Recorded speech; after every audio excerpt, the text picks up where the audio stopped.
Imagine your own airways turning against you. Inflamed and swollen, they begin to fill with thick mucus, making the simple act of breathing a conscious wheezing struggle. This is bronchitis, a condition that can trigger hacking coughs so violent they leave you gasping for air and feeling a tight, painful pressure in your chest. While many dismiss it as a temporary chest cold, its chronic form is a key component of chronic obstructive pulmonary disease, or COPD, the third leading cause of death globally. This version of the disease inflicts irreversible lung damage, slowly and permanently stealing your ability to breathe. This dark reality raises urgent questions. Is bronchitis contagious? What are the stages of bronchitis? How does it affect children? Can bronchitis kill you? Even more importantly, does bronchitis have a permanent cure? And if not, what does that mean? Let's dive in and unpack what we know about this common yet potentially serious condition. So let's start with the absolute basics. When someone says they have bronchitis, what exactly is happening inside their body? What defines this condition? Well, okay. At its core, bronchitis is all about inflammation. Specifically, it's an inflammation of the lining of your bronchial tubes.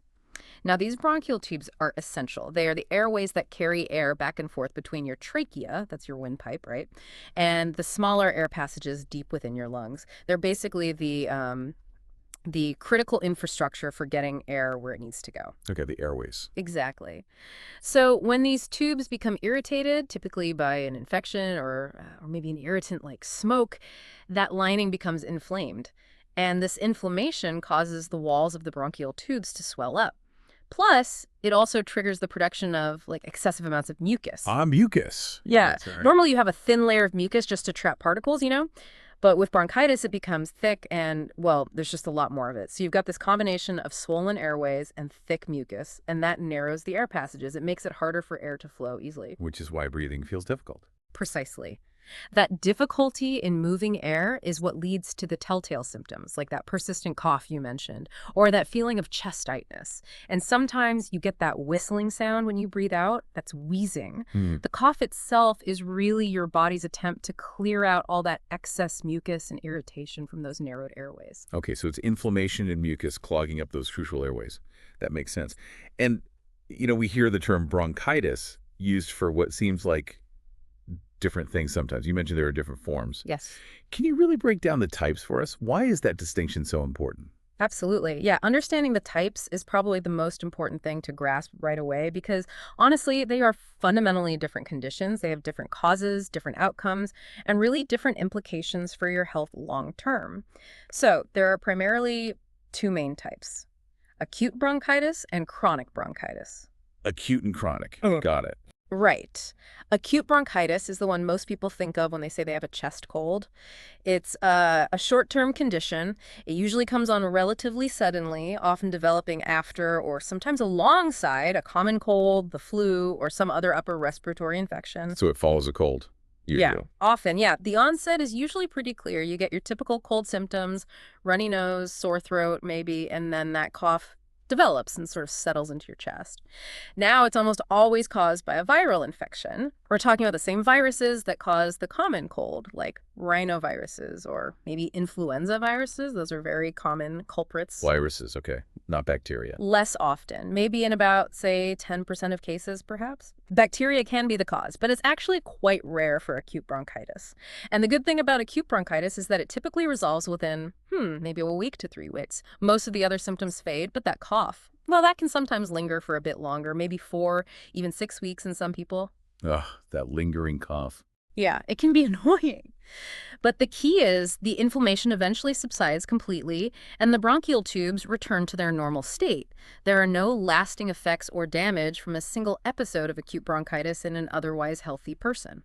Okay, so it clears up fully. What about the other type? Chronic. Right. Chronic bronchitis. That's a completely different beast. As you said, it is not a temporary illness. Okay. It's defined clinically by a persistent cough, one that produces sputum, that's the medical term for mucus or phlegm from the lungs. Yeah.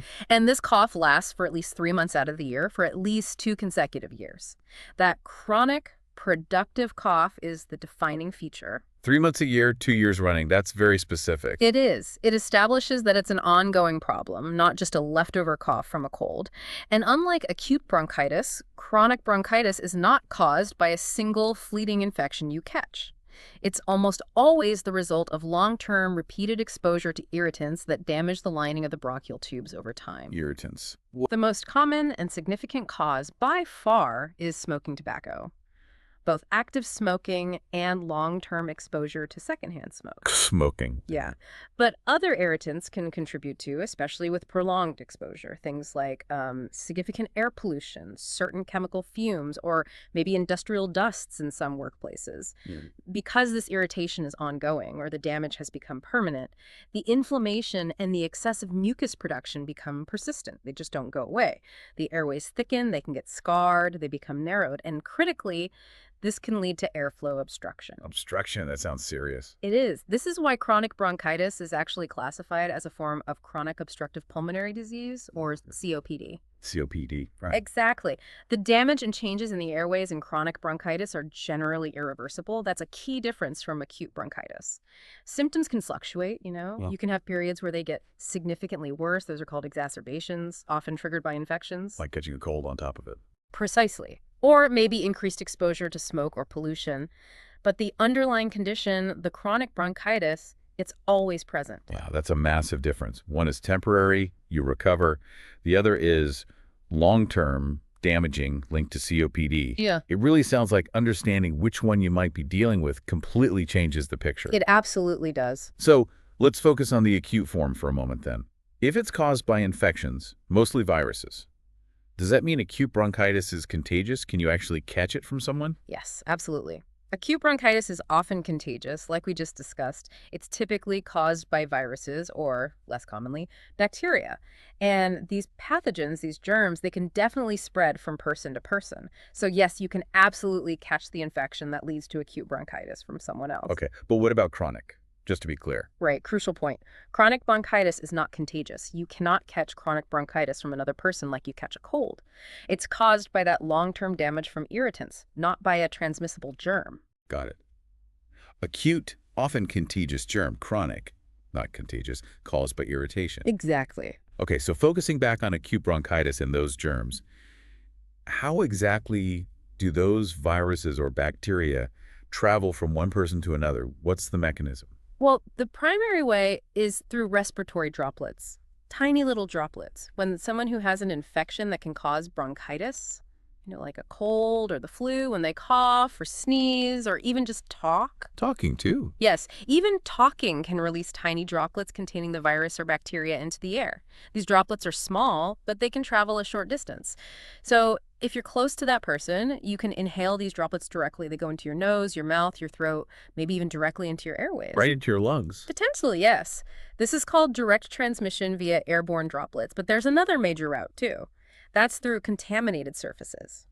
Indirect transmission. How does that work? Well, imagine someone with the infection coughs or sneezes, maybe covers their mouth with their hand. Or just sneezes out. Right. Or the droplets land on nearby surfaces. Think doorknobs, phones, keyboards, countertops, bus poles.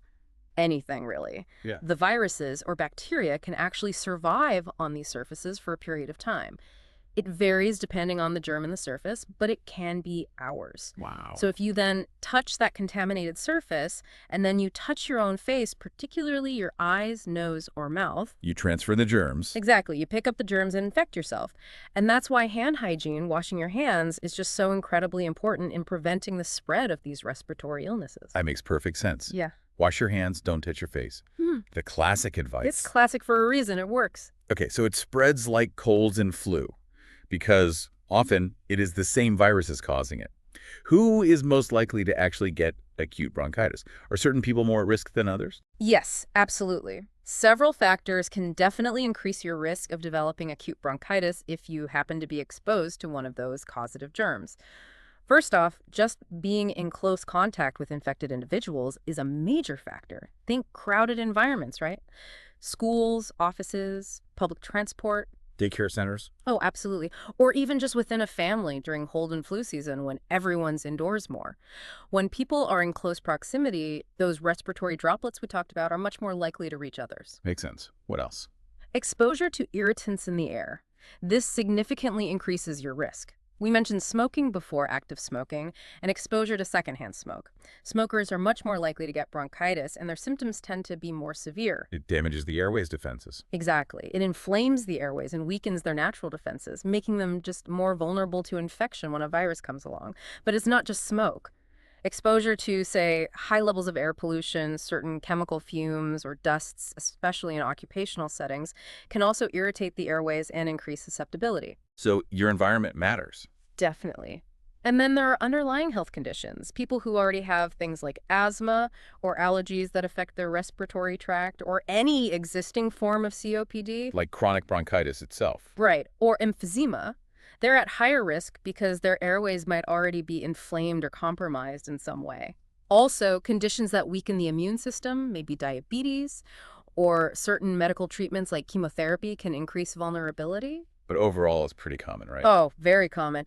In the U.S. alone, estimates suggest it affects roughly 5% of adults each year. That's millions and millions of people getting acute bronchitis annually. Wow, 1 in 20 adults per year. And does the time of year play a role? You mentioned cold and flu season. Yes, definitely. The risk of acute bronchitis peaks during the fall and winter months. This lines up perfectly with the peak season for all those respiratory viruses: influenza, RSV, respiratory syncytial virus, various coronaviruses that cause common colds. Those are the most frequent triggers for acute bronchitis. And people are inside more. Exactly. Colder weather drives people indoors, leading to more close contact, which just facilitates the spread of these airborne pathogens. Okay, so given that acute bronchitis is contagious, really common, especially in winter, what are the most effective ways for people to avoid catching it? Or, if they do get sick, how can they avoid spreading it to others? Right. Prevention is key, and the strategies are very similar to those for preventing colds, flu, and other common respiratory infections. It really focuses on interrupting those routes of transmission we talked about. Top of the list, frequent and thorough hand washing. Cannot emphasize this enough. The 20-second rule. Yep.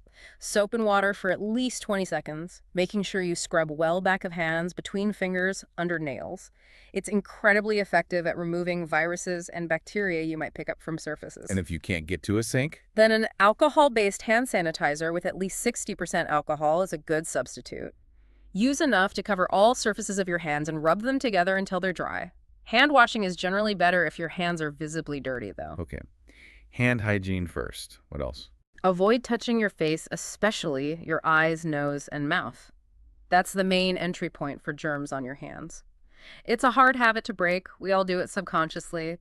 But making a conscious effort can significantly reduce your risk. Easier said than done sometimes. I know, but it helps. Then there's good respiratory etiquette. This protects both you and others. Try to keep some physical distance from people who are obviously sick, coughing or sneezing, especially during peak season. And critically, if you are the one feeling sick, stay home. Don't go to work, school, or social gatherings while you're contagious. That's how you protect others. Right. And cover your cough. Absolutely. Cough or sneeze into your elbow, not your hands. Or use a tissue and then throw the tissue away immediately. And then That's our hand. Exactly. Wash your hands or use sanitizer right after. Getting recommended vaccinations is also important. The annual flu shot is key because, as we said, flu often leads to acute bronchitis. And the pneumococcal vaccine can protect against certain types of bacterial pneumonia, which can sometimes be a complication of bronchitis, especially in higher risk groups. Keeping up with vaccines builds a stronger defense. Makes sense. What about smoke? Avoiding cigarette smoke, both smoking yourself and being around secondhand smoke, is vital. Smoking just hammers your airways, damages defenses, makes you way more susceptible to infection, and of course, it's the main cause of chronic bronchitis. So quitting smoking is huge. Absolutely paramount.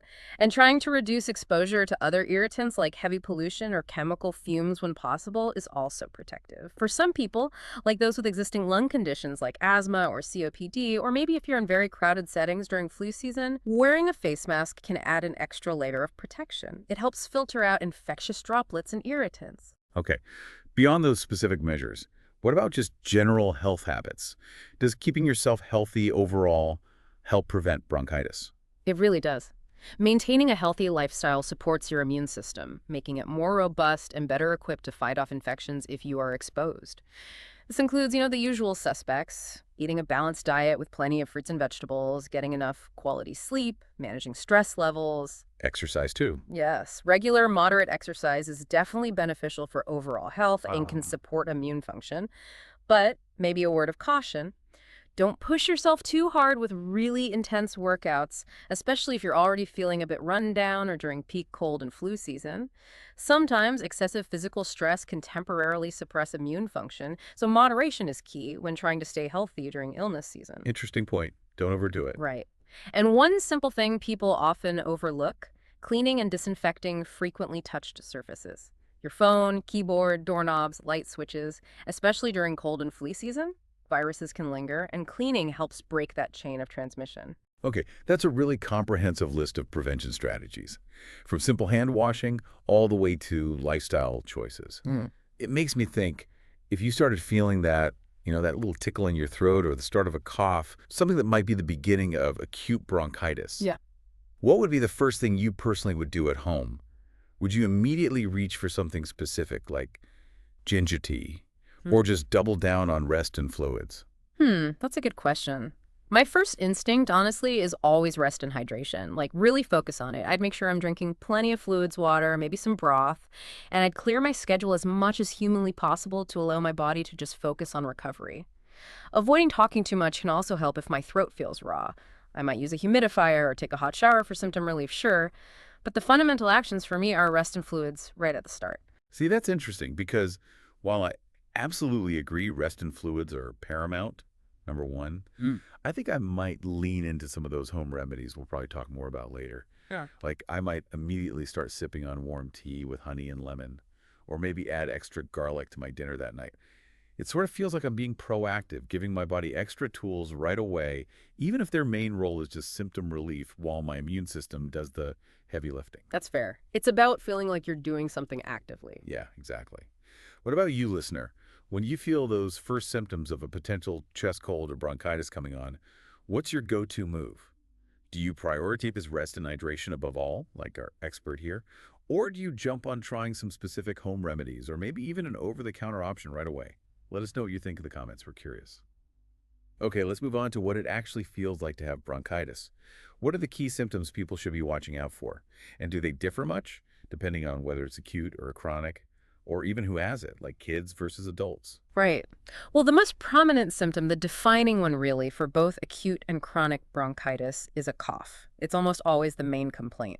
The cough. Now, in acute bronchitis, it typically starts off dry. It can feel quite raw, irritating, maybe even a bit painful just from the act of coughing so much. Then, usually within a few days, as that inflammation progresses and your body starts producing more mucus, the cough usually becomes productive. Meaning you cough stuff up. Exactly. You start coughing up phlegm or mucus. The color can vary. It might be clear, white, yellowish, or sometimes greenish. People often see yellow or green mucus and immediately think, bacterial infection, I need antibiotics.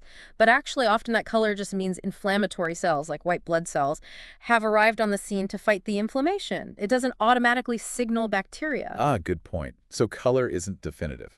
Not always, no. Now, with chronic bronchitis, the cough is pretty much consistently productive of mucus. Remember the definition. That persistent mucus-producing cough is key. The color of the mucus can vary over time, too, sometimes becoming thicker and more discolored during those exacerbations we talked about. Okay, cough and mucus are central. What else? Well, related to that is just increased mucus production overall. You feel congested in your chest. Often there's wheezing, that high-pitched whistling sound, especially noticeable when you breathe out. That happens because the airways are narrowed, right? So the air whistles as it's forced through a tighter space. Like air through a pinched straw. Kinda, yeah. Shortness of breath or difficulty breathing is also common. This can range from feeling just a bit winded when you exert yourself in acute cases to persistent, significant breathlessness, even when you're resting, in advanced chronic bronchitis. That sounds debilitating in the chronic form. It absolutely can be. You might also feel chest discomfort or tightness. People often describe it as a pressure or an aching feeling behind the breastbone. That's usually from the constant coughing and the inflammation itself. And fatigue. Fatigue is a very common symptom, especially with chronic bronchitis, where just the act of breathing takes more effort, but also with acute bronchitis as your body is expending energy fighting off that infection. Makes sense. You feel wiped out. Yeah. And specifically with acute bronchitis, especially if it's caused by an infection, you might run a low-grade fever. Usually not super high, maybe below 100.4 Fahrenheit or 38 Yeah. Celsius. A sore throat or a scratchy feeling often precedes the cough in acute cases because remember, it frequently develops from a cold. Body aches can also tag along, particularly if it's triggered by viruses like the flu. Okay. Do these symptoms look different in different age groups? Like, is bronchitis in a child different from in an older adult? The core symptoms, the cough, the mucus, are generally similar across age groups, but how they present or maybe what they signify can definitely differ. In very young children, especially infants and toddlers under age 2, what might seem like acute bronchitis could actually be something called bronchiolitis. Bronchiolitis, what's that? It's an infection that affects the smaller airways, the tiny bronchioles deep in the lungs. And it can be much more serious in little ones because their airways are so incredibly narrow to begin with.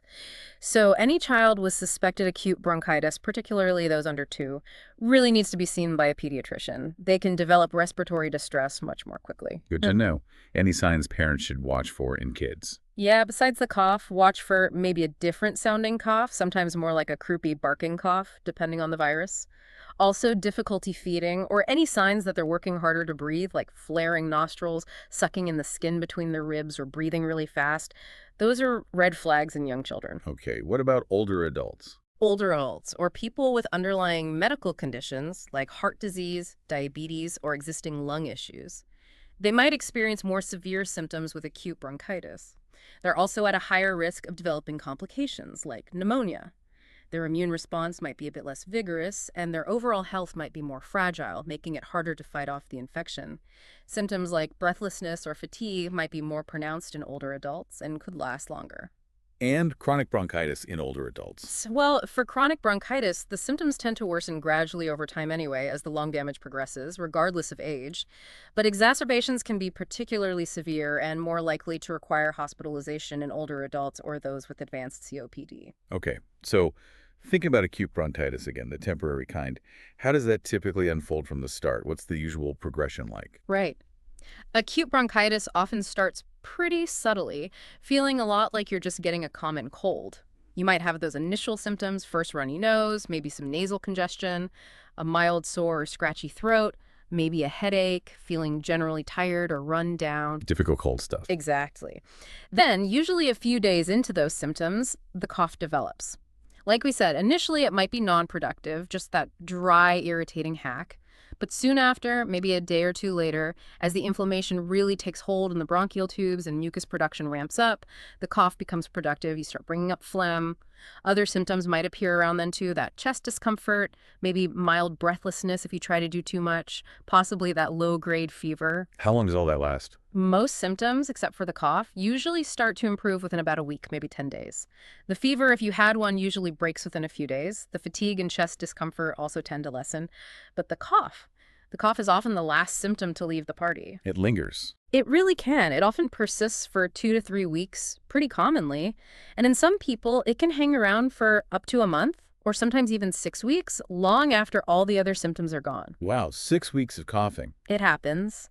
This prolonged cough doesn't necessarily mean the infection is still active or that something worse is going on. It often just means the airways are still healing, still recovering from the inflammation. They're still a bit sensitive.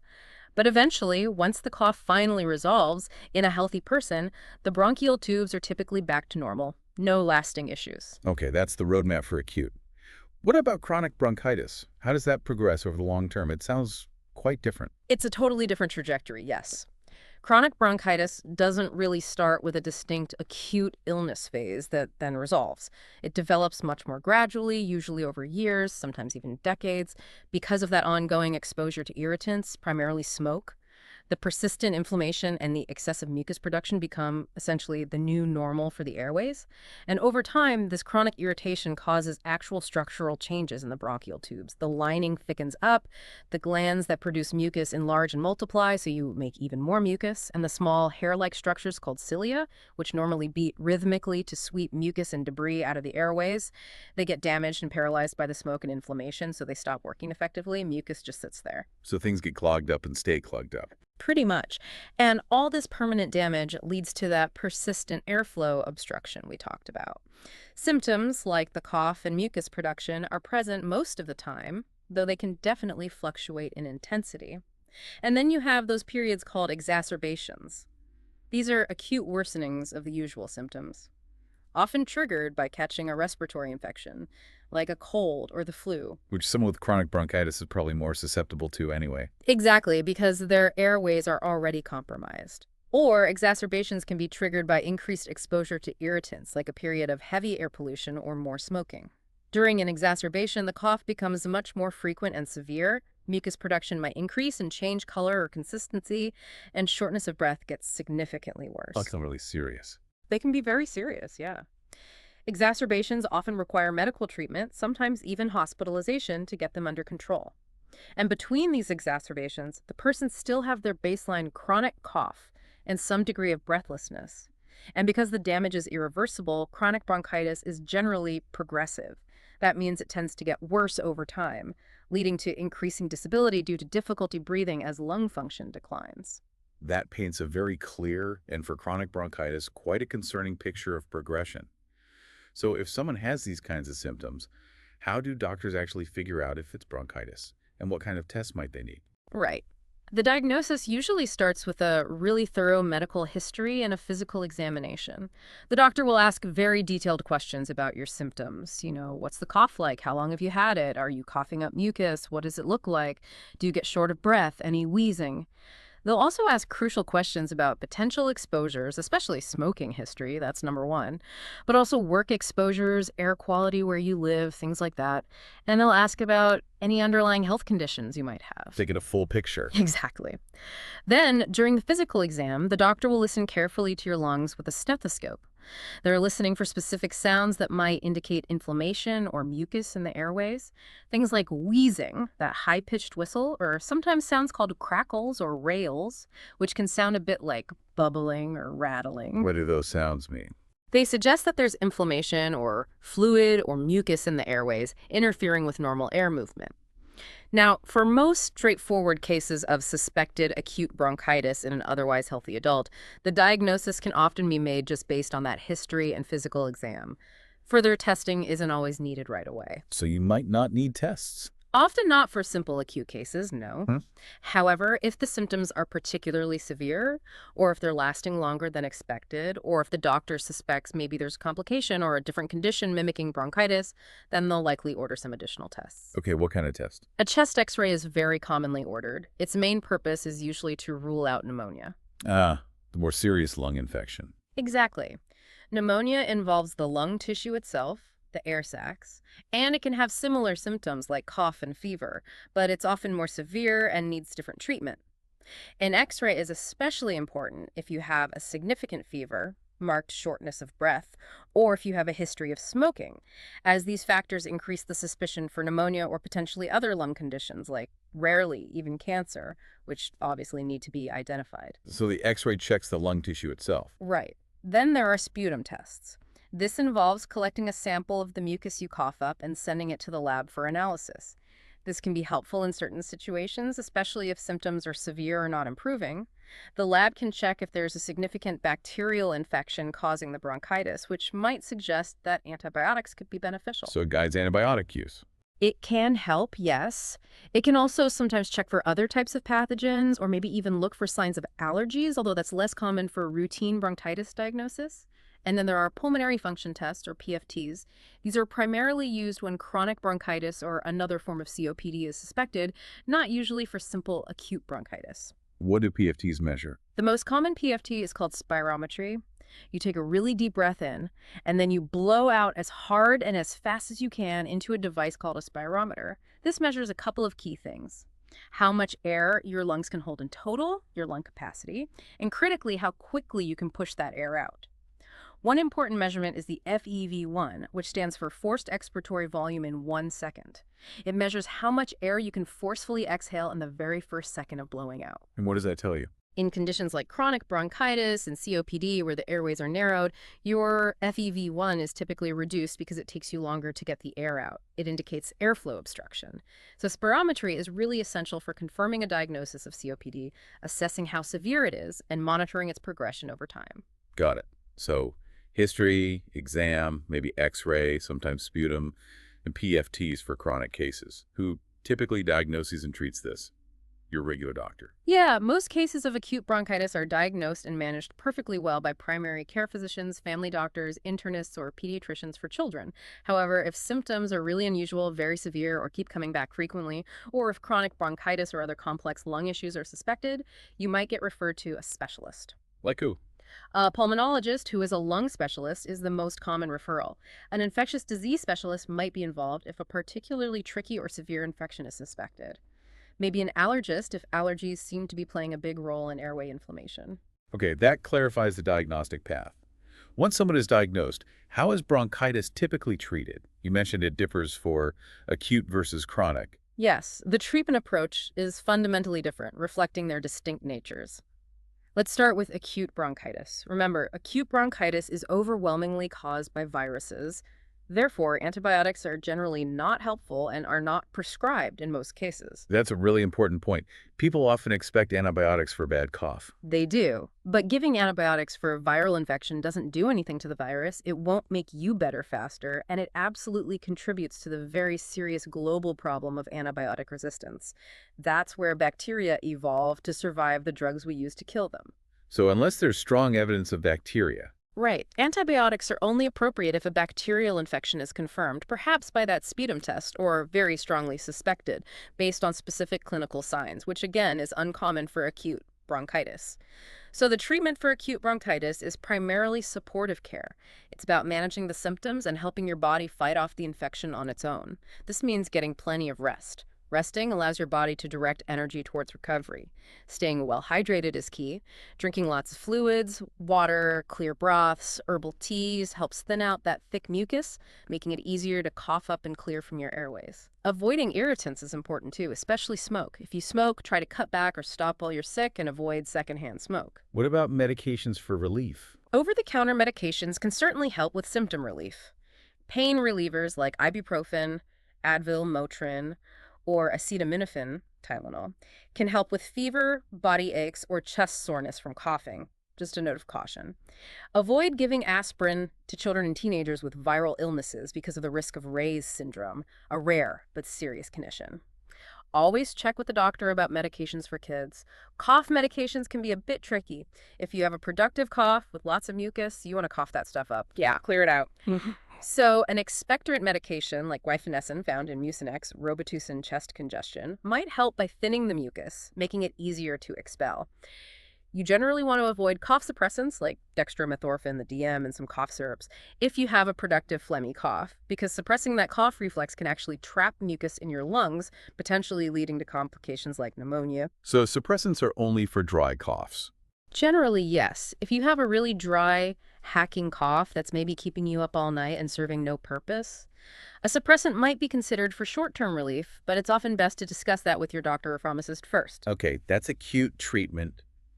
Rest, fluids, maybe some symptom relief, but usually no antibiotics. What about treating chronic bronchitis? Right. Chronic bronchitis as part of COPD requires a completely different approach. It's focused on long-term management because, remember, there's no cure.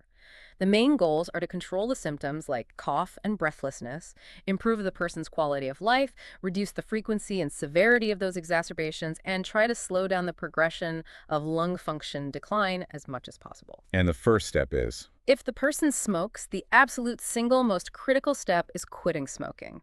Nothing else comes close in terms of impact for managing chronic bronchitis and COPD. It's essential to slow down further damage. Okay. Beyond quitting smoking, what are the medical treatments? Medical treatments for chronic bronchitis often involve prescribed medications, frequently delivered via inhalers or nebulizers. These aim to open up the airways and reduce inflammation. There are different types. Bronchodilators are medications that relax the muscles around the airways, helping them to widen, which makes breathing easier. There are short-acting ones for quick relief when needed, and long-acting ones used regularly, often daily, for sustained control. Like rescue inhalers and maintenance inhalers. Exactly. And then there are inhaled corticosteroids. These are anti-inflammatory medications that help reduce the swelling and inflammation in the lining of the bronchial tubes.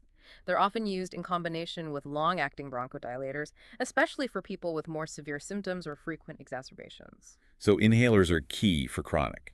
Very often, yes. The specific type and combination depend on the individual's symptoms and severity. Other important treatments can include pulmonary rehabilitation. This is a structured program, usually outpatient, that combines supervised exercise training, education about managing the condition, like breathing techniques, medication use, nutrition, and psychosocial support. It's proven to help people breathe easier, do more daily activities, and improve their quality of life. That sounds really helpful. It really can be. For people whose COPD becomes very advanced and their blood oxygen levels drop too low, supplemental oxygen therapy might be needed, delivered through nasal prongs or a mask. And a big part of management is preventing and treating those exacerbations promptly, often involving keeping up with vaccinations, flu, pneumococcal, sometimes COVID-19, having a plan for when symptoms worsen, and sometimes using antibiotics if a bacterial infection is triggering the flare-up. In very severe cases with frequent exacerbations, sometimes long-term low-dose antibiotics might be considered, but that's less common. Wow, a much more involved long-term management plan for chronic. Absolutely. It requires ongoing care and partnership between the patient and their healthcare team. Okay. Beyond the prescribed meds and therapies, what about things people can do themselves at home to find relief, especially for that bothersome cough and congestion from acute bronchitis? Are there effective home remedies that can help soothe things? Yes, definitely. While they won't cure the infection itself, several simple measures and home remedies can significantly help manage the discomfort of acute bronchitis and provide symptom relief while your body recovers. What are some top ones? Well, one of the most effective things for loosening up that thick mucus is simply breathing in warm, humidified air. Taking a nice hot shower or bath and just sitting in the steamy bathroom for a while can be very soothing for irritated airways. Using a humidifier in your room, especially at night, can also help. Either cool mist or warm mist is fine. The goal is just to add moisture to the air you're breathing. This helps keep your airways from drying out, which can make coughing up mucus easier and reduce that dry, scratchy irritation. Just make sure to clean the humidifier. Crucial point. Yes, absolutely. Follow the manufacturer's instructions for cleaning it regularly. You don't want mold or bacteria growing in there and then breathing that in. That would make things worse. Good tip. What else? Gargling with warm salt water. Simple but effective for some. Dissolve about 1/2 to 1 teaspoon of salt in a glass of warm water. Gargle with it for 30 seconds or so, then spit it out.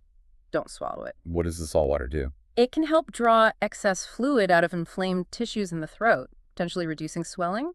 It might also help loosen or break up mucus that's sitting in the back of your throat, and it can feel quite soothing on a sore throat that often comes with bronchitis. Doing this a few times a day might provide some relief. Steam, salt water, hydration. Yes, we keep coming back to it because it's so important. Staying well hydrated is absolutely crucial. Drinking plenty of fluids, water is best, but clear broths, herbal teas are also good choices. Helps thin the mucus throughout your respiratory tract. Thinner mucus is less sticky, it's easier for your body to cough up and clear out. If you get dehydrated, the mucus tends to get thicker and just sits there, making congestion worse. Makes sense. Drink up. What about some of those natural ingredients people talk about, like ginger, honey? Do they actually help? Well, some natural ingredients do have properties that suggest they may be helpful for symptom relief, and there's some traditional use and even some scientific investigation behind a few of them. Ginger, for example, is well known for its anti-inflammatory effects. Some studies suggest it might help fight respiratory infections. You can easily add fresh ginger to tea or grate it into food, or even chew on a small piece if you like the taste. Garlic also has a reputation for healing properties, including potential antiviral activity. Some lab studies have shown effects against viruses that can cause bronchitis. Fresh garlic is thought to be best, but capsules are an option if you don't like the taste or smell. Garlic and ginger, common cold fighters. Exactly. Turmeric, which contains curcumin, is another one with strong anti-inflammatory properties, as well as potential antiviral and antibacterial effects shown in lab studies. It might also help boost immune function. You can use it in cooking, make a paste with honey, or take supplements, though. Talk to your doctor before starting supplements. Honey is probably one of the most studied home remedies for cough. It's a well-known cough soother, especially for dry, irritating coughs. Several studies, particularly in children over 1 year old, have shown it can be as effective or even more effective than some common over-the-counter cough suppressants at reducing nighttime coughing and improving sleep. Honey really works. The evidence is pretty good for symptom relief, yeah. It coats the throat, which is soothing, and it might have some mild antimicrobial properties too. Just remember the caution: never give honey to infants under 1 year old because of the risk of infant botulism. Right, crucial safety point. Honey and lemon tea is classic. It is. The lemon adds vitamin C and the warmth is soothing. Pineapple juice is another interesting one. It contains an enzyme called bromelain, which has known anti-inflammatory properties and might also help break up mucus. And thyme, the herb, contains compounds that seem to have bronchodilating effects, helping relax airways, and expectorant effects, helping clear mucus. It's actually an ingredient in some traditional and commercial herbal cough preparations, and some studies support its use for improving cough symptoms. Interesting options there. Any cautions with using these? Yes, it's important to be sensible. While these are generally safe when used in normal amounts in food, taking large quantities or concentrated supplements might not be suitable for everyone. For instance, ginger, garlic, and turmeric can potentially affect blood clotting, so people on blood thinners should be cautious. Honey is high in sugar, which is a consideration for people with diabetes. Some herbs can interact with medications, so the advice is generally to use them in moderation as part of your diet or for symptom relief. But if you have underlying health conditions, are pregnant or breastfeeding, or are considering taking supplements, it's always best to check with your healthcare provider first. Good advice. Use common sense and check if unsure. Exactly. That's a fantastic overview of managing symptoms both medically and at home. It really underscores the difference between supporting your body through a temporary illness like acute bronchitis versus the dedicated, ongoing management needed for a chronic condition. And that brings us to a really crucial question we touched on earlier. Is there actually a permanent cure for bronchitis? Can it be gotten rid of completely? Yeah, this goes right back to that fundamental difference between the two types we've been stressing. For acute bronchitis, the answer is essentially yes. There is a cure in the sense that it is a temporary, self-limiting condition that resolves completely. Once your immune system successfully clears the underlying infection, usually a virus, and the inflammation in your bronchial tube subsides, your airways return to their normal state. You are fully recovered from that specific episode. There's no lasting impact on your lung function or the structure of your airways from a typical case. So acute clears up. You're cured of that bout. Correct. However, for chronic bronchitis, the answer is currently no. There is no permanent cure. Because it's a component of COPD, it's a long-term progressive condition. The inflammation, the excessive mucus production, the structural changes in the airways, that thickening, the damage to the cilia, these become persistent or effectively permanent due to the cumulative damage from years of irritation, mostly smoking. The damage is done. Largely, yes. While treatment, as we discussed, can be very effective at managing the symptoms, reducing the frequency and severity of exacerbations, and hopefully slowing down the rate of decline in lung function, it cannot reverse the damage that has already occurred. It can't completely eliminate the underlying chronic inflammation. So it's about management, not cure. Exactly.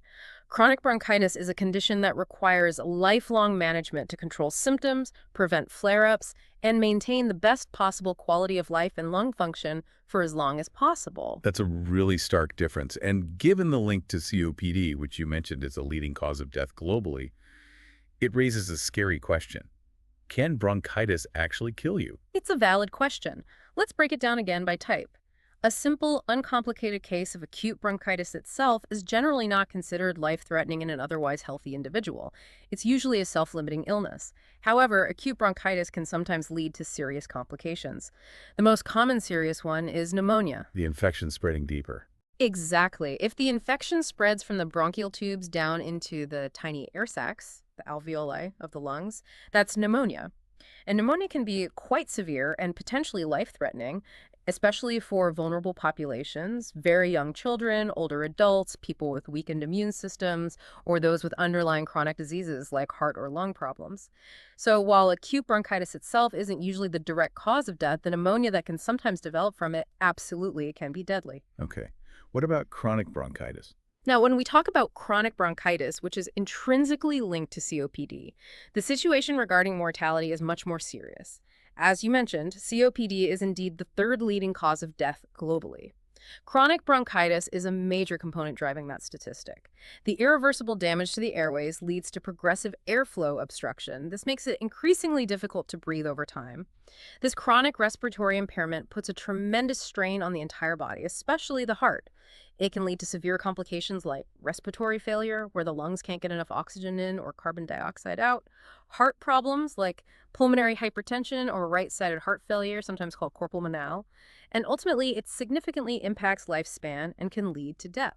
So, while maybe not the inflammation itself, Right. You might not die directly from just the inflamed bronchial tubes in isolation at a single moment. But the cumulative, irreversible lung damage, the chronic lack of oxygen, the impaired breathing, and the resulting complications caused by chronic bronchitis as part of COPD are potentially deadly. It's a progressive disease that gradually robs you of your ability to breathe effectively, which is, of course, fundamental to life. that really underscores the seriousness of the chronic form and the importance of prevention, especially smoking cessation. Absolutely. We've mentioned pneumonia several times now as a complication or something to rule out. Can you clarify again exactly how bronchitis and pneumonia are different conditions? What's the key distinction for listeners? Sure. The main difference really lies in which part of the respiratory system is primarily inflamed or infected. Bronchitis involves the inflammation of the bronchial tubes. Remember, these are the larger branching airways, the pipes that conduct air from your windpipe, trachea, down towards the deeper parts of your lungs. The air delivery system. Exactly. Pneumonia, on the other hand, is an infection that causes inflammation within the tiny air sacs deep inside your lungs. These sacs are called the alveoli. The alveoli are where the really crucial work happens.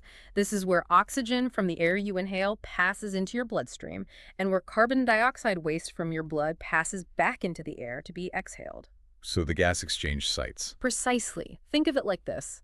Bronchitis affects the tubes bringing the air to the lungs' functional units, while pneumonia affects the functional units themselves, the place where gas exchange actually happens. Okay, pipes versus the actual workstations. That's a good way to put it. And because pneumonia directly impacts the area responsible for getting oxygen into your body, it's generally considered a more serious illness than a typical case of acute bronchitis. It can more severely impair your body's ability to get enough oxygen, often leading to more significant shortness of breath, typically higher fevers, chills, and just feeling more systemically unwell compared to bronchitis. And treatment differs too. Yes. Pneumonia, especially if it's bacterial, which is common, almost always requires medical treatment, usually with antibiotics. Severe cases often require hospitalization. Acute bronchitis, being mostly viral, usually resolves on its own with just supportive care at home. The symptoms can overlap quite a bit: cough, fever, feeling unwell. Which is why doctors often use tools like listening to the lungs carefully and getting a chest x-ray to help differentiate between the two, especially if pneumonia is suspected based on the severity of symptoms or risk factors. Okay, that distinction between inflammation in the tubes versus infection in the air sacs is really clear now. It definitely explains why pneumonia can be so much more dangerous. Speaking of treatments and breathing issues, can inhalers, like the ones people with asthma use, be helpful for bronchitis symptoms? Yes, inhalers can sometimes be helpful, but their role and how often they're used really differ quite a bit, depending on whether we're talking about acute or chronic bronchitis and the individual patient. Okay. What about for acute bronchitis? For a typical case of acute bronchitis in an adult who doesn't have an underlying lung condition like asthma or COPD, inhalers are generally not a routine part of treatment. The inflammation in acute bronchitis usually isn't the type that responds dramatically to typical asthma inhalers in otherwise healthy airways, and the condition is temporary anyway. However, if someone with acute bronchitis experiences significant wheezing or shortness of breath, maybe they have a history of wheezing with colds, even if they don't have diagnosed asthma, then a doctor might prescribe a short-acting bronchodilator inhaler. Like a rescue inhaler. Exactly, like albuterol or salbutamol. These medications work quickly to relax the muscles around the airways, opening them up to make breathing easier. They can provide temporary relief from wheezing or chest tightness. But again, studies generally haven't shown a strong benefit for using these routinely in all adults with acute bronchitis if they don't typically wheeze. What about steroid inhalers? Inhaled corticosteroids, which reduce inflammation over time, are even less commonly used for typical acute bronchitis. They don't provide immediate relief like the bronchodilators and are usually reserved for managing chronic inflammatory conditions, so not standard for acute. Okay, so sometimes helpful for acute wheezing, but not routine. What about chronic bronchitis? Ah. Now, for chronic bronchitis, as part of COPD, inhalers are very often a cornerstone of treatment. Absolutely fundamental. Because people with chronic bronchitis have that persistent airway narrowing and ongoing inflammation, inhaled medications are crucial for managing symptoms and maintaining lung function. Bronchodilator inhalers, both the short-acting ones for quick relief and, more importantly, long-acting ones taken regularly every day, are frequently prescribed. They help keep the airways open, reduce breathlessness, and improve exercise tolerance. And inhaled corticosteroids are also commonly used, often in combination inhalers, along with long-acting bronchodilators. They help reduce the underlying inflammation in the airways, which can decrease symptoms and, importantly, reduce the frequency of those serious exacerbations, particularly in people with more severe COPD or frequent flare-ups. So daily inhalers are common for chronic. Very common, yes. They're part of the long-term management strategy. Besides the standard handheld inhalers, sometimes a device called a nebulizer is used. This machine turns liquid medication into a fine mist that you inhale through a mouthpiece or mask over several minutes. Nebulizers can be useful for delivering larger doses of medication or for people who find it difficult to coordinate their breathing with traditional inhalers, like some older adults or young children, or during a severe exacerbation. Okay. And let's not forget the simplest form of inhalation therapy we mentioned earlier, just inhaling warm, humidified air, like steam from a shower or a humidifier. While it's not delivering medication, it's still a form of inhalation that can be very soothing for irritated airways and help loosen mucus in both acute and chronic bronchitis. Cold, dry air can often trigger coughing, so warm, moist air often feels better. Right. So inhalers, not usually for simple acute cases unless there's significant wheezing, but a very important tool for managing chronic bronchitis and COPD long term. That sums it up well. Wow, we have certainly covered a lot of ground today. From understanding what bronchitis actually is, that inflammation in our airways, to really grasping the crucial difference between the temporary acute form, often just a nasty chest cold, and the very serious long-term implications of chronic bronchitis as part of COPD. Learning how it spreads, who's most at risk, what the symptoms feel like for different people, and how doctors approach diagnosis and treatment. It really gives you a comprehensive picture of this common condition.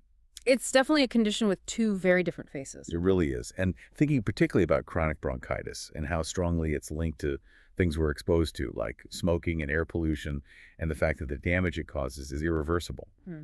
It really makes you think about prevention on a bigger scale, doesn't it? It certainly highlights the importance of lung health. Absolutely. So here's something for you, our listener, to ponder as we wrap up this deep dive. Considering how much chronic bronchitis and COPD are tied to environmental factors and personal habits, especially smoking, what single action do you believe would have the biggest positive impact on reducing the burden of chronic lung disease in our communities? If you had to pick one thing, what would it be? Stricter air quality regulations, more aggressive and supportive anti-smoking campaigns and cessation programs, maybe better early detection and access to preventive health care? What one change do you think would make the most difference for protecting lung health for the future? We'd love to hear your thoughts on this one. Thank you so much for listening to this deep dive. Please subscribe to make sure you don't miss our next exploration. And as always, have a nice day or a good night and stay safe. See you on the next one.